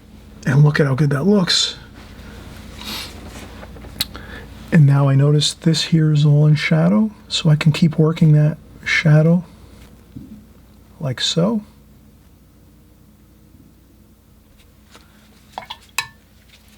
I saw I went over there a little bit. And some raw sienna. Let's get some warmth in there.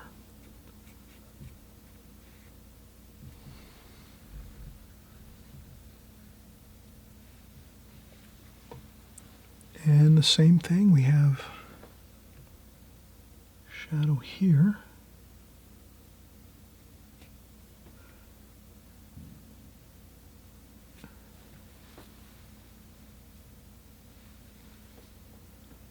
Wow, that looks fantastic. That looks excellent, doesn't that?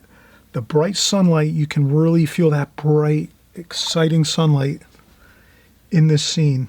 And what I do is I take a little bit of cadmium lemon yellow, and if you take just a very small, tiny bit of that, dry off the brush, rinse the brush, shake off some water, then you tap the brush here, and you just get a little bit of that cadmium lemon yellow, and you just put it in a few spots here and there, and that gives you the, ooh, that gives you that nice warm feel of the sunlight.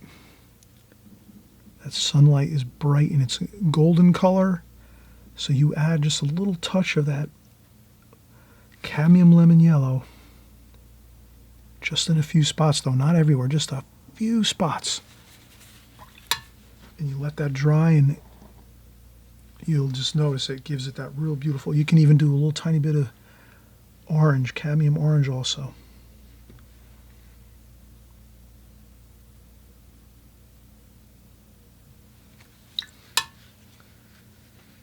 And it gives you that sunlight feel. And then we can also do a little bit of shadowing here.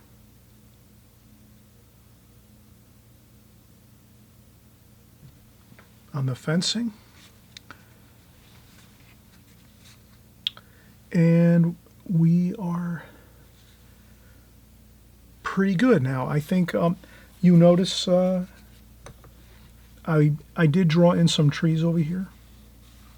I'm going to just erase those, because sometimes when you are painting, you leave something out and then you say, oh, and then you come back, you take a break and you come back and go, oh, you know what? I think it's going to look better if I don't have those trees in the distance there over those rooftops.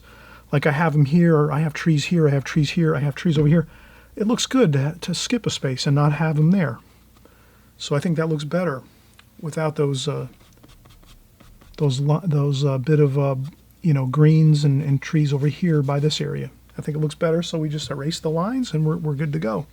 Another thing I remembered we have to do here is there's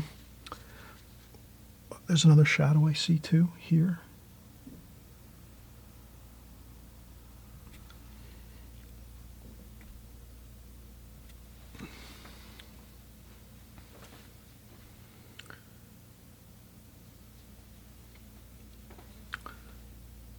If you see a little spot that needs a little bit of darkening up, a little bit of darker tonal value, like here, under there, like that.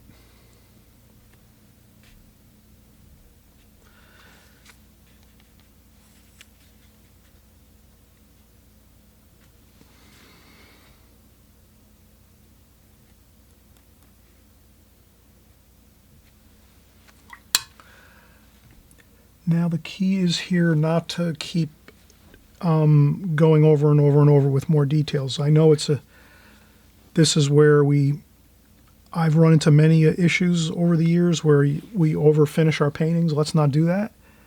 I notice here we need the shadow up here.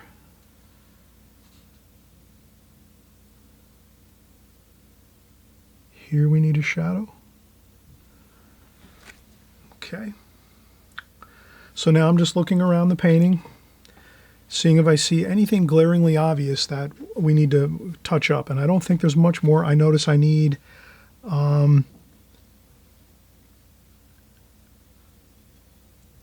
burnt sienna,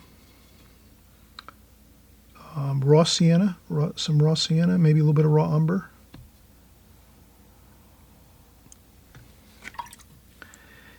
And maybe a little bit of the cad lemon yellow too. That might be good with this. And let's do the fronts of the chimneys, but we want to make it more red. Just a lighter tonal value. I think that'll work out good.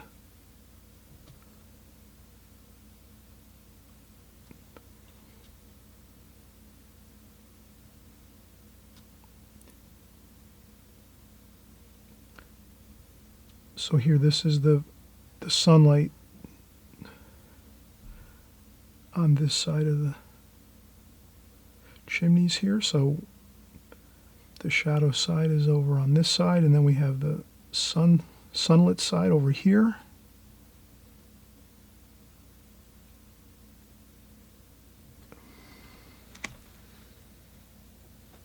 That looks fine. Maybe some cadmium red and cadmium orange.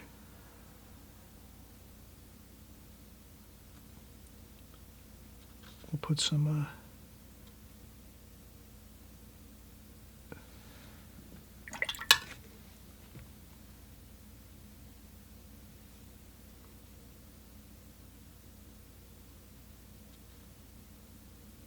so I'm just putting the chimney pots on now. Where the sunlight is, it's more of a brighter color red, and then on this side over here, it's more of a shadow color. So I think that looks good too. Now we have this. Let's do the sky wash. But obviously now we just did these chimney pots on the tops of the chimneys, so now we really can't do the sky until that's 100% dry. So let's take another break.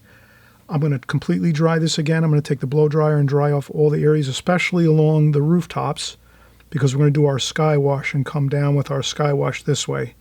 So we can't have any of this being still wet paint. We have to dry that all, or let it dry. If you want to take a break for an hour or two, that's fine. All right, so let's pick it back up again in about an hour or two. Or we can take a blow dryer and do it that way. So I'll probably blow dry this and come back and we'll do the sky wash and maybe a little bit of shadowing on our roadway here. Okay, we'll be right back. Okay, we're back, everybody. Glad you're back again to finish up this painting with us here, and we're having a great time. We're having an absolutely great time. We're actually, we took an hour break.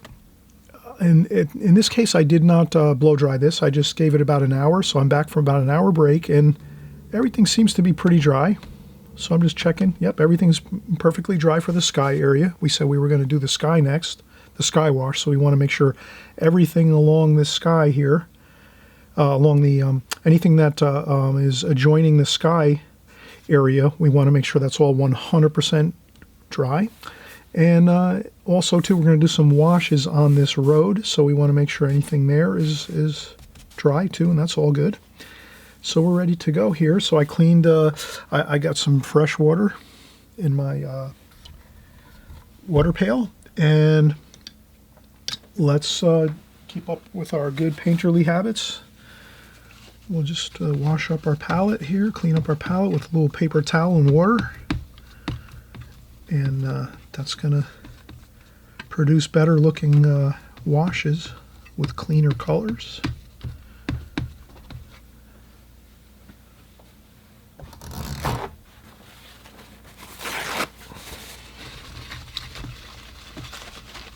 Okay, so now we will, this is the kind of the frosting on the cake. We're basically going to do our sky wash. Cerulean blue. Let's mix in some good colors here. Cobalt blue, French ultramarine, purple. So we'll kind of mix our sky like that, and then we'll mix in some raw sienna too. We did use raw sienna a lot in this painting, so let's add that a little bit to the sky, and then some orange in the very lowest areas of the wash of the sky. We usually always go with like an orange color along this portion here of the sky, and that's usually the warmth of the atmosphere of Earth. The Earth on the surface is much warmer than the upper atmosphere, so you have your cooler sky up above, and then as the sky, the atmosphere above, as we're looking at it and lower to the Earth, it's going to be a little warmer, so you'll see a little bit of the warmth from the atmosphere, and there's some dust and other particles and particulates that are along the bottom of the atmosphere, along the crust of the Earth, so we'll remember that. So let's take our blue, plenty of blue, and it's good. I like to kind of not fuss with the sky too much.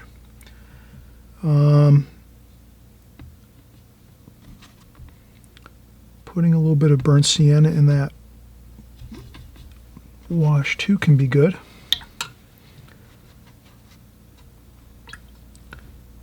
And I just kind of work it around the paint. Now here, when we're going around the chimneys and the roofs, let's just get it on there and finish up. Let's not put too much water on there and spend too much time there, because that'll disturb the paint underneath. So let's make sure we get the wash on and then just keep moving and keep going, and there we go. See, that's much better than fussing around too much. And I'm just scrubbing around, having a good time. And then, like we said, we'll add a little orange to this portion of the roof, to this portion of the sky, which is along. And then I just blend those two together like that. So we blend that all together. And again, we try not to paint over the tops of the chimneys if we can. Try to paint around them if you can, like that, you know.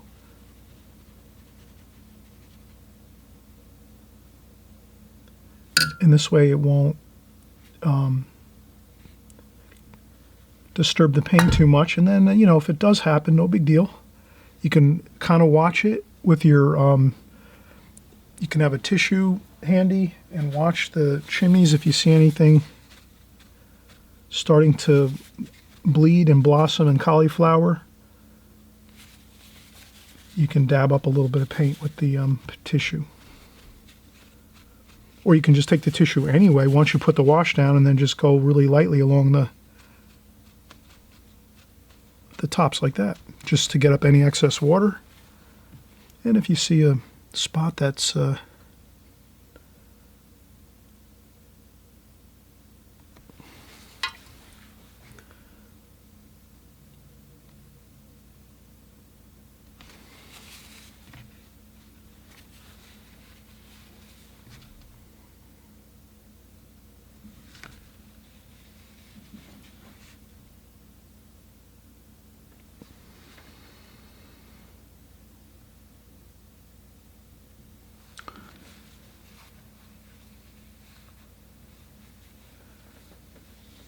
I think that looks really good.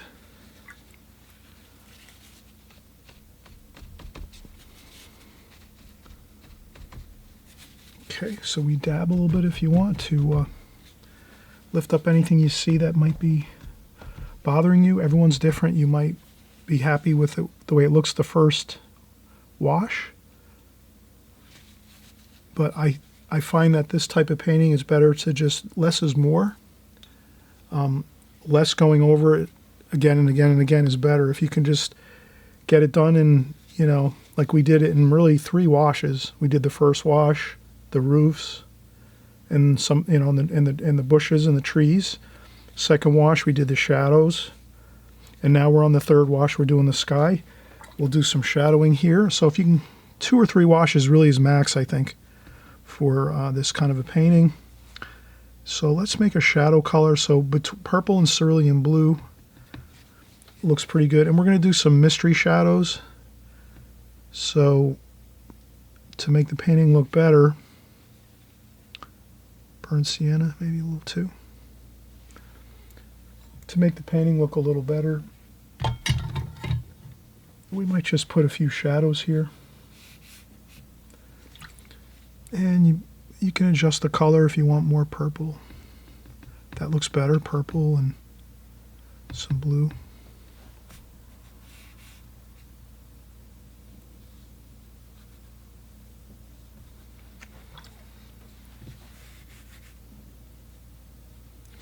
And then we'll put in some of the we're going to harmonize the colors a little.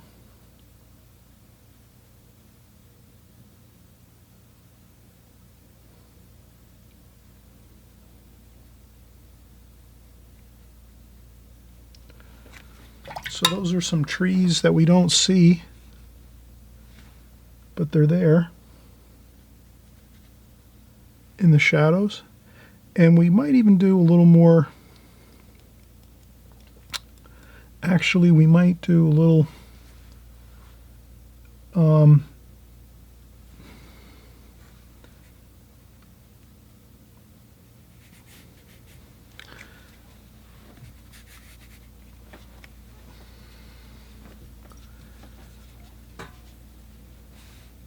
okay, that looks good. We're going to maybe put a small tree over here. Maybe on this area where the grass is. Maybe we can put a little small tree here to kind of, make it look more interesting, because it looks good the way it is, but I think we could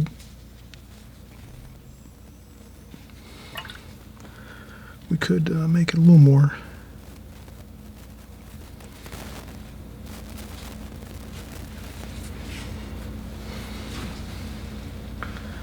A little more interesting. So let's try that, but we have to let this dry, of course. So this is something where we do some trial and error. I think here we're going to blow dry this to dry it off. We'll use our ink and wash again to rough in a tree over here, a small grouping of maybe a couple, 2, 3 small tree trunks and some branches, and then we'll go over it with a little bit of wash too. And I think that should be perfect. The only thing I'm just going to think about is, where am I going to put the tree? Is it going to be over here more to the left? And then that might be better, because I don't think this looks that great over here. This a bunch of trees in the distance here. I think maybe a tree over here on the side of the painting might look good to sort of like camouflage this a little bit. I don't know how great that looks, but I'm very happy. This side of the painting looks better. This was the focal point anyway, this side of the painting. All right, so let's come back. We'll take another break. We'll let this dry, the shadows on the roadway here, and we'll continue with some more interesting details on this to try to get it 100% perfect the way we want it. Okay, hi friends again. Let's get back into this here now. We left off, we wanted to make a small bit of maybe some bushes or some small trees and limbs and things over here on the right side to kind of bring more interest to the painting. It seems like the painting is more it can kind of use something a little bit to make it maybe have more more of a three-dimensional look to it, and I think that's a perfect thing we're going to do here.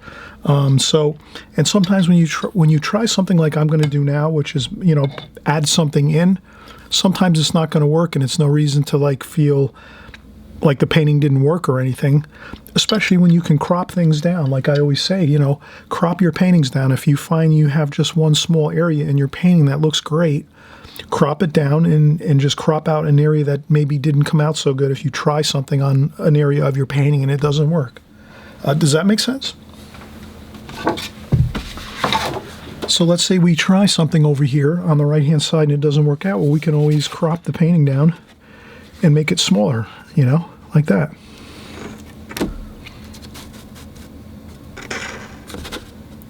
So you can always, again, trim the painting down. If something doesn't come out perfect, no reason to take the whole painting and say, oh, it didn't work. No, there's always, another thing I like to say, I hope you'll remember this, is there's always good parts of the painting that look good that you've accomplished when you do a painting. There might be other areas in the painting that don't look great or something didn't come out the way you wanted to, but sometimes even a small area might be an area that maybe half the painting turned out perfect and the other half there might have been some problems. No big deal.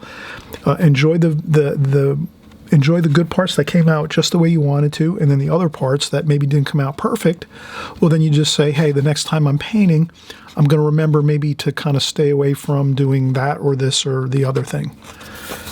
All right, so now we're going to go for it and try our little bit of foliage over here and a little bit of a small bush or something. We have our super black, speedball super black. Again, we're going to go back in and do a little bit of, probably better to do this like that. So we're going to get a little bit of ink. We'll start off with our large Bill Buckman large size bamboo pen.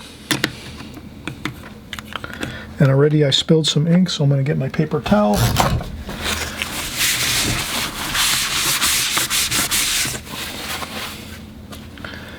Okay, now let's do this here. I'll start off like that with a kind of a wide trunk there. And it doesn't have to be tremendously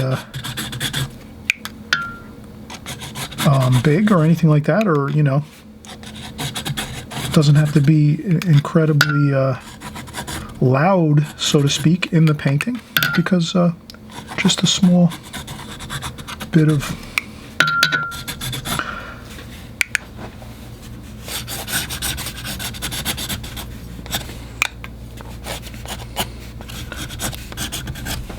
just like that. So I made a couple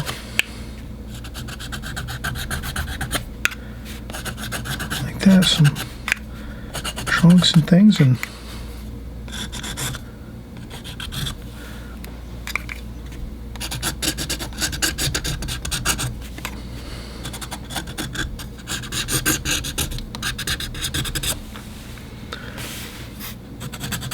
okay, I think that looks good. So we're just trying this out, trial and error. If we don't take risks and try different things in our paintings, we're not going to really learn what we like or what we think is going to work good the next time. So I've done this a lot in the past, so I know it's going to pretty much work out pretty good. We'll see how it turns out ultimately here. But I've done this many times, and I've learned this from all the great painters I've watched over the years that like to add that extra dimension in their paintings. So they'll put something, you know, in the foreground. And so now we've got in we've roughed in with our ink some really good branches in the trunks. Now let's get our watercolor brush and we'll mix up some greens, sap green, olive green, raw umber, and some cadmium lemon yellow too.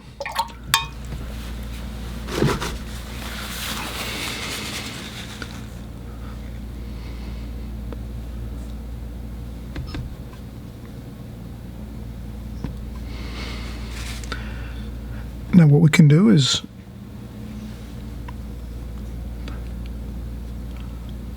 we can pick up the paint with our brush and spatter a bit.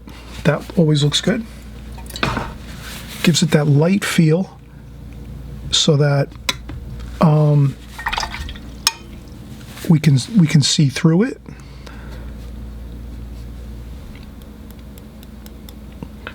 So maybe a few touches with the brush here and there. we can do a little finger painting.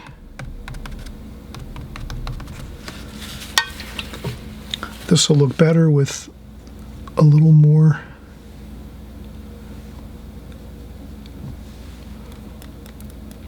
so I will spatter and splash like that.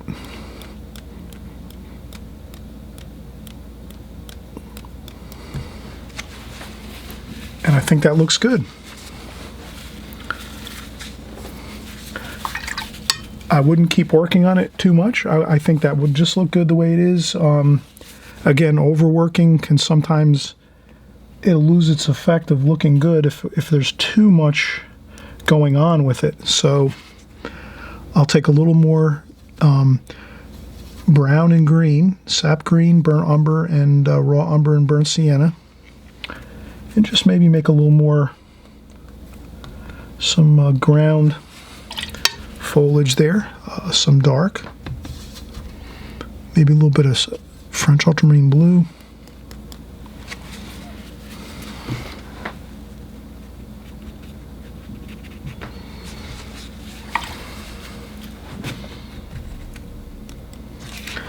A little bit of purple. We'll do some, so that might be in shadow over here. There we go. So that's in shadow a little bit over here.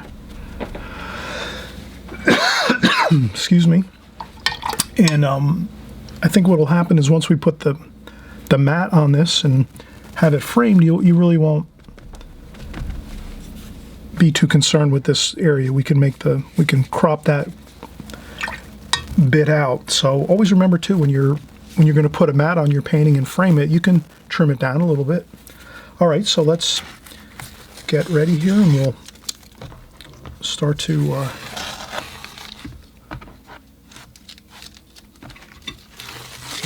remove the tape. Always looks better when we have that tape on, and when we remove the tape, it's framed out really nicely with a mat, a nice crisp border. And I think that looks really good. I'm very happy with this, and maybe we'll lift it up and we'll zoom in a little bit. Just one more time. I know we saw this in the beginning of the video. We can kind of zoom in one more time.